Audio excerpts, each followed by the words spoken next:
là vì vật chất hay những danh lợi hào quang. Người nào đâu hay rằng con tim ta dại khờ, gửi trọn tình yêu bằng cảm xúc chân thành.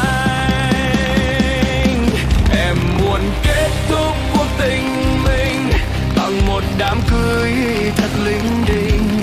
Nào ngờ kết thúc cuộc tình mình bằng vết thương sâu nơi đáy tim, từng khắc tên nhau vào thịt da.